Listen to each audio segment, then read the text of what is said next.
नमस्कार, सुप्रभात। स्वागत है आप सभी का। मैं हूं प्रीति। शुरुआत हेडलाइंस के साथ। बर्खास्तगी के खिलाफ साइरस मिस्त्री के ईमेल पर बढ़ा बवाल। टाटा की कंपनियों से सेबी ने मांगी सफाई। शेयर बाजार में टाटा ग्रुप को 21,000 करोड़ का नुकसान।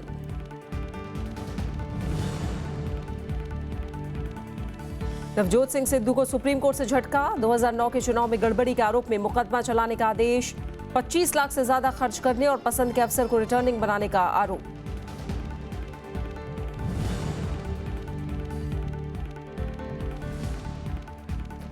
क्यान तूफान से पूर्वी तट पर बढ़ा खतरा। आंध्र, तमिलनाडु और ओडिशा में भारी बारिश की चेतावनी। अलर्ट पर नौसेना। सीरिया के इदलिब में स्कूल पर हवाई हमला। 22 बच्चों समेत 28 की मौत। संयुक्त राष्ट्र की संस्था यूनिसेफ ने बताया युद्ध अपराध।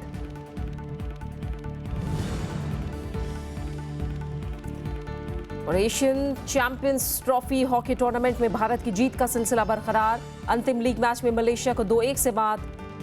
रांची वनडे जीत। न्यूजीलैंड ने बराबर की सीरीज।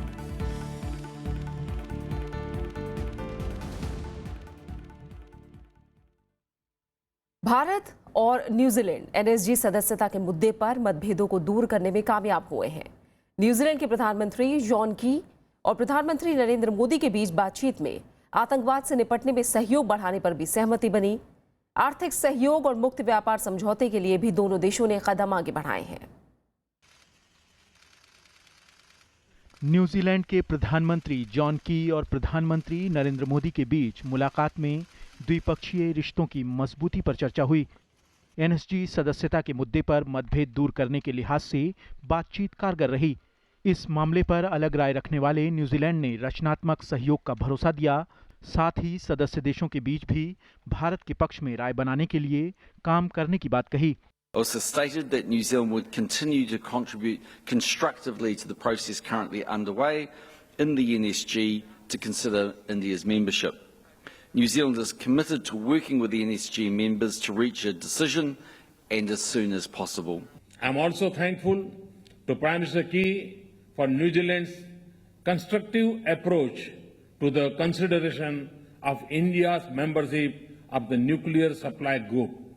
आतंकवाद के मसले पर भी न्यूजीलैंड ने भारत को समर्थन देने और साथ मिलकर काम करने का भरोसा दिया। साइबर सुरक्षा, खुफिया सूचनाओं के आदान प्रदान के लिए दोनों देश मिलकर काम करेंगे। Terrorism remains one of the greatest challenges to global peace and security. The barriers of geography do not safeguard against the threat of radicalization and terrorism. Nations who believe in humanity need to coordinate their actions and policies to counter this threat. दोनों देशों के बीच दोहरे कराधान, खाद्य सुरक्षा और खेलों के क्षेत्र में 3 समझौते हुए। साथ ही व्यापक आर्थिक सहयोग समझौता जल्दी पूरा करने की दिशा में काम जारी रखने पर सहमति जताई। दोनों देश विदेश मंत्री और उच्च पदाधिकारी स्तर पर नियमित बातचीत के लिए भी राजी हुए हैं। न्यूजीलैंड ने संयुक्त राष्ट्र सुरक्षा परिषद के स्थायी सदस्य के लिए भारत की दावेदारी का समर्थन भी किया। दोनों प्रधानमंत्रियों ने दोनों देशों के हितों को ध्यान में रखकर आगे चलने का वादा किया है। अब देखना यह है कि कितनी जल्दी और किस तरीके से ये वादे पूरे होते हैं। राज्यसभा टेलीविजन के लिए कैमरा पर्सन संजय कुमार के साथ दिल्ली से अखिलेश सुमन। विधि आयोग ने समान नागरिक संहिता पर राजनीतिक दलों की राय मांगी है। सरकार ने साफ किया है कि इस मुद्दे पर आम राय बनाकर ही आगे बढ़ा जाएगा, लेकिन 3 तलाक पर वो विपक्षी दलों को घेर भी रहे हैं।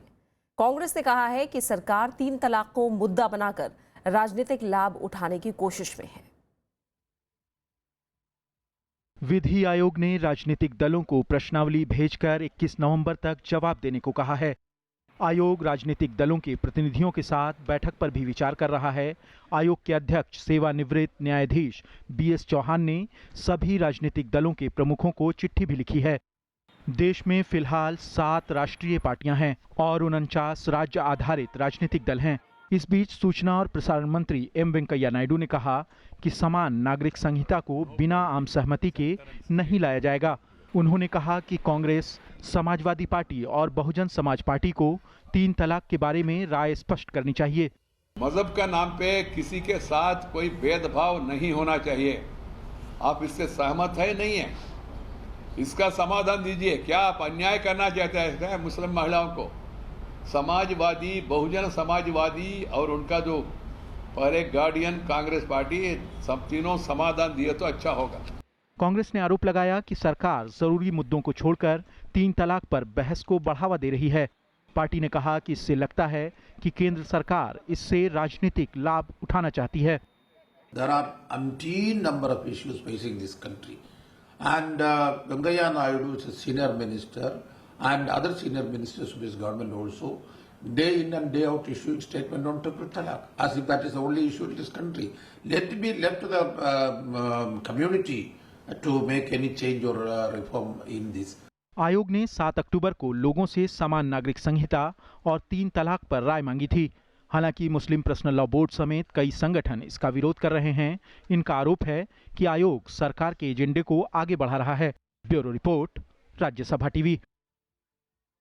समाजवादी पार्टी का संकट सुलझने का नाम नहीं ले रहा है। बुधवार को अखिलेश सरकार में वन राज्य मंत्री पवन पांडे को 6 साल के लिए पार्टी से निकाल दिया गया। इसके बाद मुख्यमंत्री अखिलेश यादव राज्यपाल से मुलाकात करके ताज़ा राजनीतिक हालात की उन्होंने जानकारी भी दी। परिवार में कोई विवाद नहीं है, पार्टी में कोई विवाद नहीं है, सब एक है। मुलायम सिंह यादव के बाद शिवपाल यादव ने भी पार्टी और परिवार में एकजुटता की बात दोहराई, लेकिन बुधवार को भी खींचतान जारी रही। समाजवादी पार्टी के प्रदेश अध्यक्ष शिवपाल यादव ने अखिलेश सरकार में मंत्री तेज नारायण पांडे उर्फ पवन पांडे को पार्टी से 6 साल के लिए निष्कासित कर दिया। साथ ही मुख्यमंत्री से उन्हें मंत्रिमंडल से बर्खास्त करने की गुजारिश कर दी। इस बीच दिल्ली पहुंचे शिवपाल यादव ने कहा है कि अखिलेश यादव को पिता का सम्मान करना चाहिए। ये जिम्मेदारी होती है बेटे की।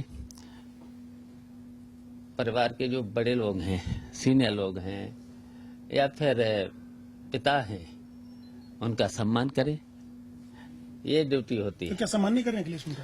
बिल्कुल सम्मान करना चाहिए। नहीं करना चाहिए। पार्टी एमएलसी आशु मलिक ने वन राज्य मंत्री पवन पांडे पर मुख्यमंत्री आवास में मारपीट का आरोप लगाया था। हालांकि पवन पांडे ने आरोपों को बेबुनियाद बताते हुए अखिलेश यादव के प्रति समर्थन जताया है। माननीय मुख्यमंत्री जी के आवास पर कहीं कोई मारपीट, कोई बवाल नहीं हुआ किसी तरह का, और माननीय मुख्यमंत्री जी के सुरक्षा अधिकारी ने इसका बयान भी दिया कि मुख्यमंत्री आवास पर कहीं कोई इस तरह की घटना नहीं हुई। आशु मलिक क्यों झूठ बोल रहे हैं, क्यों ऐसे निराधार आरोप लगा रहे हैं, ये आशु मलिक ही बता पाएंगे। सियासी हलचल के बीच मुख्यमंत्री अखिलेश यादव पार्टी विधायकों और वरिष्ठ नेताओं की बैठक बीच में ही छोड़ अचानक राज्यपाल से मिलने पहुंचे और उन्हें राजनीतिक हालात की जानकारी दी। 3 नवंबर से प्रस्तावित रथ यात्रा को अंतिम रूप देने के लिए ये बैठक हो रही थी। खबर ये भी है कि उन्होंने राज्यपाल को 205 विधायकों के समर्थन का पत्र भी सौंपा। हालांकि कांग्रेस और बीजेपी ने समाजवादी पार्टी में जारी उठापटक को सियासी ड्रामा करार दिया है। बर्खास्तगी का और फिर वापसी का ये नाटक जो है, ये चुनाव के अंतिम चरण तक चलता रहेगा, क्योंकि आदरणीय मुलायम सिंह जी को मालूम है कि चुनाव में उनके पास बोलने के लिए कुछ नहीं है। नेताजी चूंकि मजे हुए खिलाड़ी हैं और धोबी पाट का कभी कभी प्रयोग लगातार उन्होंने हमेशा राजनीति में किया है, और अगर सच्चाई जरा सी भी है तो 4.5 साल सीएम क्यों चुप थे और मुलायम सिंह क्यों चुप थे। मुलायम सिंह यादव ने मंगलवार को प्रेस कॉन्फ्रेंस कर परिवार और पार्टी में मतभेद से इनकार किया था। साथ ही ये भी कहा था कि शिवपाल यादव समेत बर्खास्त मंत्रियों की वापसी पर मुख्यमंत्री अखिलेश यादव ही फैसला करेंगे। नवविक्रम सिंह के साथ bureau report, Rajya Sabha TV. Samajwadi party के वरिष्ठ नेता आजम खान ने कहा है कि प्रदेश के राजनीतिक घटनाक्रम से सबसे ज्यादा मुसलमान परेशान हैं। उन्होंने समाजवादी पार्टी का नाम लिए बिना कहा कि राज्य के मुसलमान किसी गैर जिम्मेदार पार्टी के साथ नहीं जाना चाहते। आजम खान ने कहा कि मुसलमानों के हालात पर पैनी नजर है और वो हारी हुई लड़ाई नहीं लड़ना चाहते।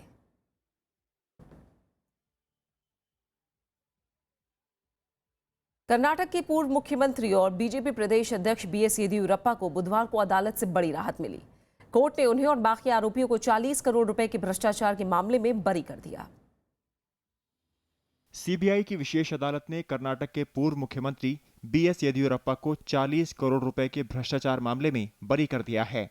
कोर्ट ने उनके 2 पुत्र, दामाद और बाकी आरोपियों को भी अवैध खनन से जुड़े इस मामले में आरोप मुक्त कर दिया। बीएस येदियुरप्पा ने कोर्ट के फैसले को सच्चाई की जीत बताया है। I always have faith in judiciary and I have not done any mistake. So today I got the relief and I hope the order will be bringing new inspiration to lakhs of our workers to work hard to come back to power in future. Karnataka के मुख्यमंत्री सिद्धरामैया ने कहा कि उनके खिलाफ सबूत नहीं मिले, इसका ये मतलब नहीं है कि आरोपों का आधार नहीं है। In all the criminal cases, for want of evidence ಅಂತ acquit ಆಗ್ತವೆ. It doesn't mean that ಅದು allegation से baseless ಅಂತ ಹೇಳಕ್ ಬರಲ್ಲ। 2011 में कर्नाटक के लोकायुक्त संतोष हेगड़े की रिपोर्ट में येदियुरप्पा पर भ्रष्टाचार का आरोप लगा था। इसके बाद येदियुरप्पा को मुख्यमंत्री पद छोड़ना पड़ा था और 3 सप्ताह तक जेल में भी रहना पड़ा था। सीबीआई की चार्जशीट में आपराधिक साजिश, धोखाधड़ी, पद के दुरुपयोग और भ्रष्टाचार के आरोप लगाए गए थे। इसमें माइनिंग लाइसेंस के लिए 40 करोड़ रुपए की घूस लेने का आरोप भी शामिल था। इसके अलावा साउथ वेस्ट माइनिंग कंपनी के येदियुरप्पा के परिवार के मालिकाना हक वाले प्रेरणा ट्रस्ट को 20 करोड़ रुपए डोनेशन देना भी शामिल था। Bureau report, Rajya Sabha TV. 2009 Lok Sabha चुनाव में खर्च से जुड़े मामले में नवजोत सिंह सिद्धू की मुश्किलें बढ़ गई हैं। सुप्रीम कोर्ट ने पंजाब और हरियाणा हाईकोर्ट में मामला खत्म करने की सिद्धू की याचिका खारिज कर दी है। ये मामला 25 लाख रुपए की तय सीमा से ज्यादा खर्च करने का है। इसके अलावा पसंद के अफसर को रिटर्निंग बनाने के आरोप में भी ट्रायल चलेगा। ये मामला उनके खिलाफ अमृतसर से उम्मीदवार रहे ओम प्रकाश सोनी ने दायर कराया था।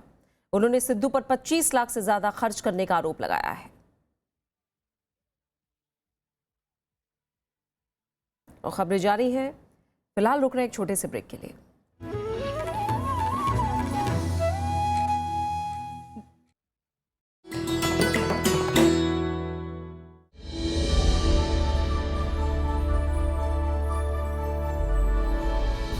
अमर्त्य सेन पहले भारतीय जिन्हें मिला अर्थशास्त्र के क्षेत्र में नोबेल सम्मान। गरीबी और भूख जैसे विषयों पर सेन ने किया है उल्लेखनीय काम। लोक कल्याणकारी अर्थशास्त्र की उनकी अवधारणा ने दिलाई विश्वव्यापी पहचान। वर्ष 2010 में सर्वाधिक प्रभावशाली व्यक्तियों की टाइम मैगजीन की सूची में शामिल था उनका नाम।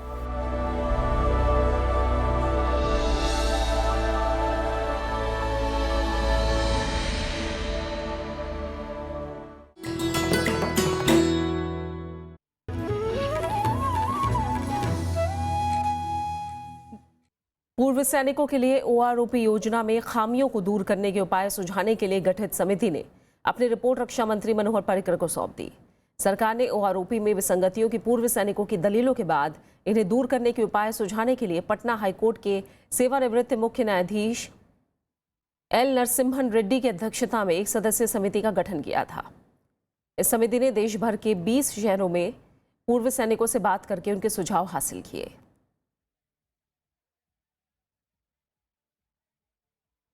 वित्त मंत्री ने जीएसटी के तहत तंबाकू और दूसरे लग्जरी उत्पादों पर सेस यानी उपकर लगाने का बचाव किया है।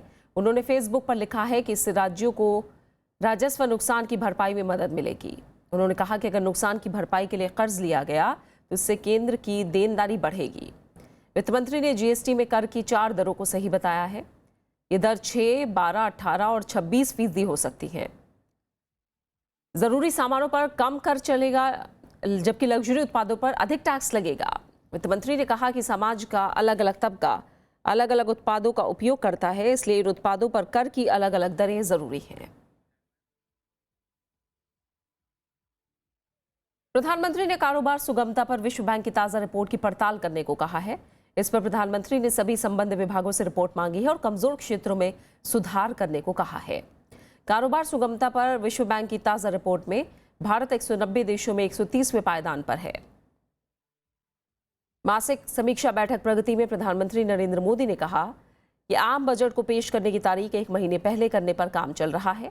उन्होंने सभी राज्यों से कहा है कि वो इसे ध्यान में रखकर अपनी योजनाओं को लागू करें ताकि इसका ज्यादा से ज्यादा फायदा मिल सके। क्यान तूफान तेजी से पूर्वी तट की ओर बढ़ रहा है। जल्द ही इसके आंध्र प्रदेश के तटीय इलाकों से टकराने की संभावना है।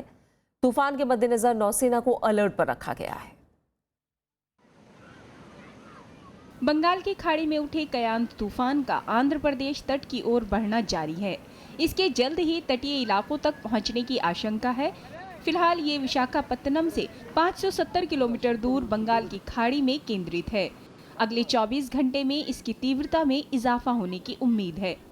The cyclone is laying over East Central Bay, south-southeastwards of Visakhapatnam, about 630 kilometers from Visakhapatnam. It is likely to move south-southwestwards towards the Nellore coast region, that is the coastal AP. तूफान की वजह से आंध्र प्रदेश में भारी बारिश होने की आशंका जताई गई है। मछुआरों को समुद्र में नहीं जाने की सलाह दी गई है। नौसेना भी किसी भी हालात से निपटने के लिए तैयार है। नौसेना के 5000 से ज्यादा कर्मियों, जहाजों, गोताखोरों, डॉक्टरों, नौकाओं और हेलीकॉप्टरों के साथ अलर्ट पर रखा गया है। Bureau report, Rajya Sabha TV. Delhi Noida flyway से गुजरने वाले लोगों के लिए खुशखबरी है। इलाहाबाद हाईकोर्ट ने दिल्ली और नोएडा को आपस में जोड़ने वाले डीएनडी फ्लाईवे को टोल फ्री कर दिया है।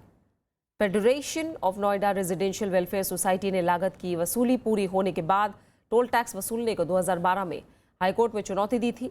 अदालत ने 8 अगस्त को लंबी बहस के बाद फैसला सुरक्षित रख लिया था। टाटा समूह में चल रही उठापटक के बीच बॉम्बे स्टॉक एक्सचेंज और नेशनल स्टॉक एक्सचेंज मामले को लेकर सक्रिय हो गया है। साइरस मिस्त्री की तरफ से बोर्ड को भेजे गए ईमेल पर शेयर बाजार ने टाटा की कई सूचीबद्ध कंपनियों को नोटिस जारी किया है। समूह से Tata Motors, Tata Steel, Indian Hotels, Tata Teleservices और टाटा पावर से जुड़े मुद्दों पर जानकारी मांगी गई है। सेबी ने भी पूरे मामले की पड़ताल शुरू कर दी है। जांच की जा रही है कि मामले में कंपनी संचालन और बाजार सूचीबद्धता के नियमों का कोई उल्लंघन तो नहीं हुआ है। पद से हटाए जाने के बाद मिस्त्री ने चेतावनी दी थी कि चाय से लेकर सॉफ्टवेयर तक बनाने वाले टाटा समूह को $1800 करोड़ का नुकसान उठाना पड़ सकता है।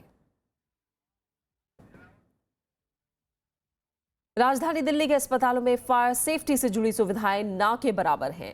लिहाजा दिल्ली के स्वास्थ्य मंत्री सत्येंद्र जैन ने 20 दिन के भीतर खामियां दूर करने और अग्निशमन विभाग से एनओसी हासिल करने की हिदायत दी है। देखिए खास रिपोर्ट। दिल्ली गेट पर स्थित लोकनायक अस्पताल अगर किसी दुर्घटना का शिकार हो जाए या अचानक आग की लपटें उठने लगे तो ना ही यहाँ कोई अलार्म बजेगा और ना ही फायर सेफ्टी से जुड़ी कोई सुविधा मिलेगी। ये कहना है दिल्ली के अग्निशमन विभाग का। एलएनजेपी में फायर अलार्म सिस्टम नहीं काम कर रहा है, ये फैक्ट है। उनका पंप्स की भी प्रॉब्लम है और वाटर लाइन की भी प्रॉब्लम है, लीकेज काफ़ी है जिसको वो रिप्लेस कर रहे हैं। एक्सेस की भी उसमें प्रॉब्लम है और जो गेट्स हैं, जो एग्जिट्स हैं, उसमें भी काफ़ी हमको क्लोज्ड मिली थी जब इंस्पेक्शन किया था और उसमें काफ़ी जो फर्नीचर है वो भी उससे भी ब्लॉक की गई हैं।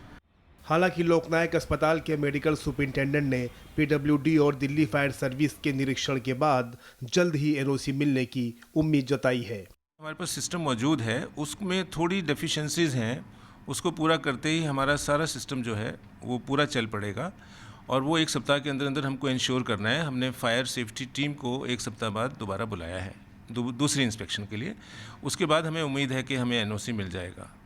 अग्निशमन विभाग की ऑडिट रिपोर्ट के हवाले से ये खुलासा हुआ कि 34 में से 20 सरकारी अस्पतालों ने अब तक एनओसी नहीं ली है।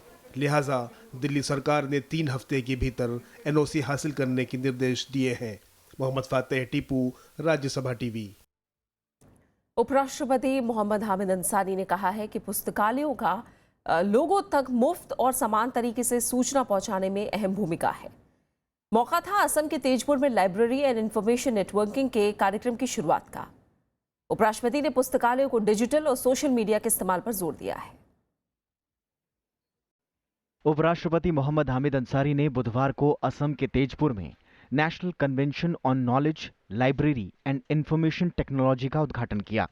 उपराष्ट्रपति ने कहा कि मौजूदा वक्त में जानकारियां तेजी से डिजिटल रूप में सामने आ रही हैं। इससे लोगों की अपेक्षाओं में बदलाव आया है। उन्होंने सोशल मीडिया की अहमियत पर जोर देते हुए पुस्तकालयों से इस मौके का इस्तेमाल करने की सलाह दी। Explosion of information now being produced in digital form has dramatically changed expectations about the production as well as the use of knowledge. Libraries must transform and avail these opportunities to remain vital sources of knowledge dissemination in the years ahead. उपराष्ट्रपति ने कहा कि पुस्तकालयों की लोगों तक सस्ती और समान तरीके से सूचना पहुंचाने में अहम भूमिका है। इससे समाज का पिछड़ा तबका ज्ञान के विकास में हिस्सा लेकर गरीबी से लड़ सकता है। Libraries of the 21st century can thus help fight poverty and narrow the gap between the rich and poor. For the first time in history, perhaps, the poor have an opportunity to enhance their wealth through the creation and use of knowledge. इस कार्यक्रम का आयोजन तेजपुर विश्वविद्यालय और developing library network Delhi ने किया। इस मौके पर असम के राज्यपाल बनवारी लाल पुरोहित, असम सरकार में मंत्री रंजीत दत्ता और विश्वविद्यालय के अधिकारी मौजूद थे। ओम प्रकाश, राज्यसभा टीवी, तेजपुर। कुछ अहम अंतर्राष्ट्रीय खबरें। सीरिया में चल रही हिंसक संघर्ष के बीच बुधवार को इदलिब प्रांत में कई हवाई हमले हुए। इस हमले में एक स्कूल की इमारत को भी निशाना बनाया गया। इस वजह से कई स्कूली बच्चों की मौत हो गई। यूनिसेफ ने हमले पर कहा है कि अगर स्कूल को जानबूझकर निशाना बनाया गया तो ये किसी युद्ध अपराध से कम नहीं है।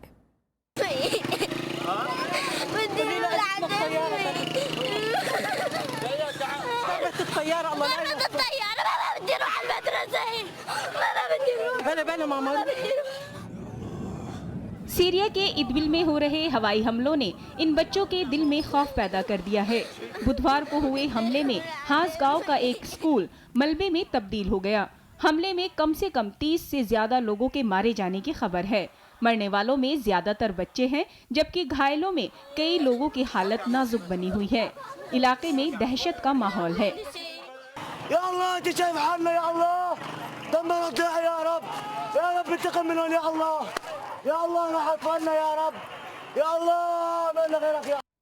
स्थानीय समय अनुसार ये हमला सुबह करीब 11:30 बजे हुआ।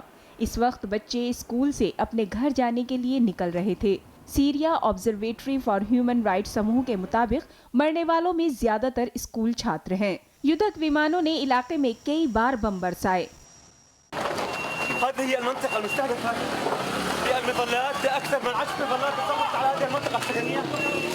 अलेप्पो शहर के नजदीक बसे इदबिल प्रांत पर कट्टरपंथी समूहों का कब्जा है। इस इलाके में पहले भी कई हवाई हमले हो चुके हैं। साल 2011 के मार्च से सीरिया में शुरू हुए हिंसक संघर्ष की वजह से अब तक 3 लाख से ज्यादा लोग मारे जा चुके हैं।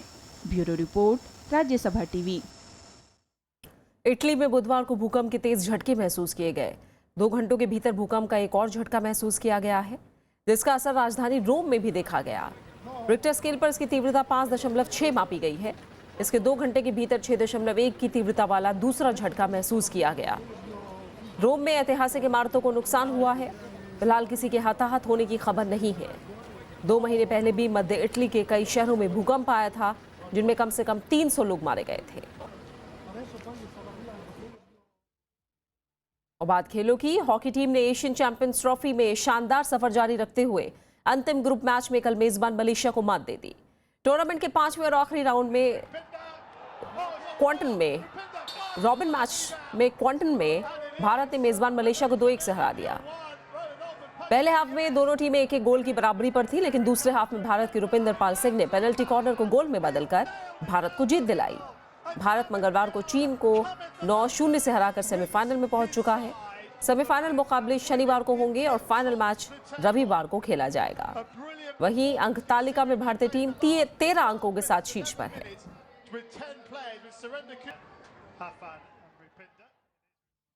न्यूजीलैंड ने बुधवार को JSC अंतर्राष्ट्रीय स्टेडियम में खेले गए चौथे वनडे मैच में भारत को 19 रनों से हरा दिया। इसके साथ ही न्यूजीलैंड की टीम ने सीरीज 2-2 से बराबर कर ली है। न्यूजीलैंड की टीम ने पहले बल्लेबाजी करते हुए भारत को 261 रनों का लक्ष्य दिया, लेकिन मेजबान टीम लक्ष्य हासिल नहीं कर सकी और 48.4 ओवरों में 241 रनों पर ही ढेर हो गई। न्यूजीलैंड की टीम ने मार्टिन गुप्टिल 72 रनों की अर्धशतकीय पारी की बदौलत 50 ओवरों में 7 विकेट के नुकसान पर 260 रन बनाए थे।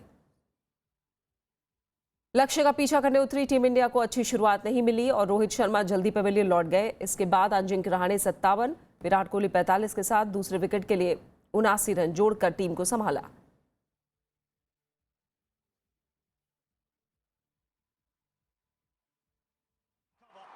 लेकिन इन दोनों के जाने के बाद भारतीय पारी बिखर गई।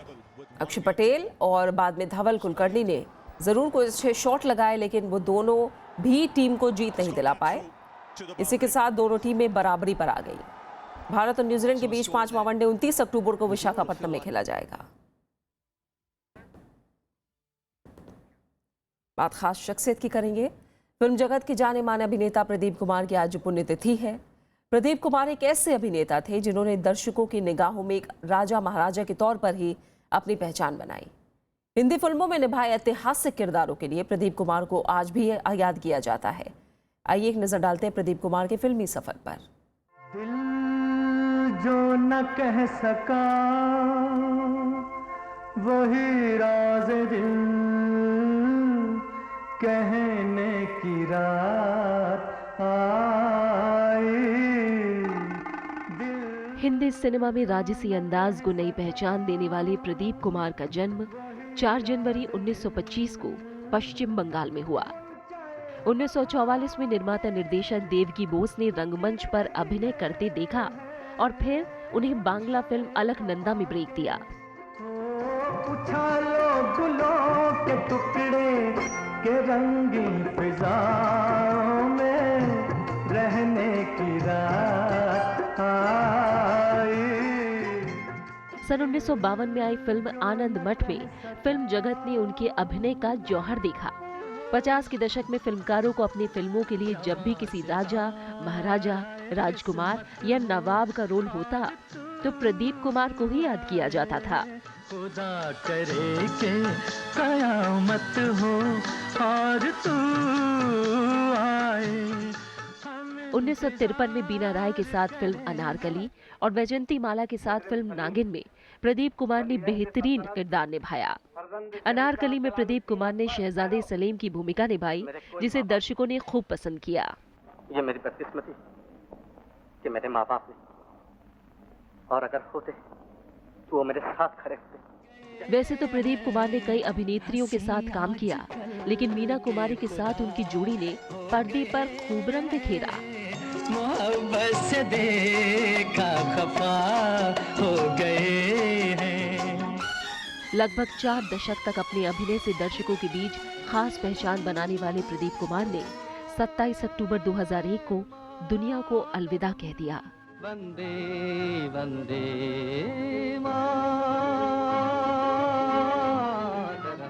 Bureau report, Rajya Sabha TV. और अब आखिर में हेडलाइंस।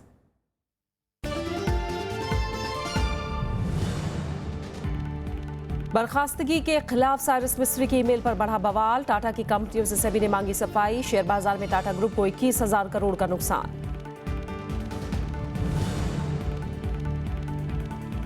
नवजोत सिंह सिद्धू को सुप्रीम कोर्ट से झटका। 2009 के चुनाव में गड़बड़ी के आरोप में मुकदमा चलाने का आदेश। 25 लाख से ज्यादा खर्च करने और पसंद के अफसर को रिटर्निंग बनाने का आरोप।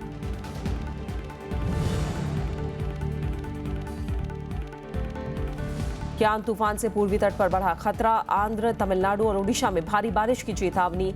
अलर्ट पर नौसेना।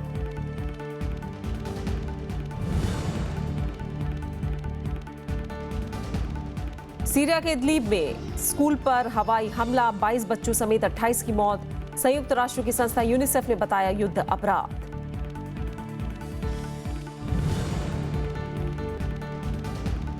और Asian champions trophy hockey tournament में भारत की जीत का सिलसिला बरकरार। अंतिम लीग मैच में मलेशिया को 2-1 से मात। रांची वनडे जीत। न्यूजीलैंड ने बराबर की सीरीज। और इसी के साथ फिलहाल इस बुलेटिन में इतना ही। आगे देखिए देश देशांतर। नमस्कार।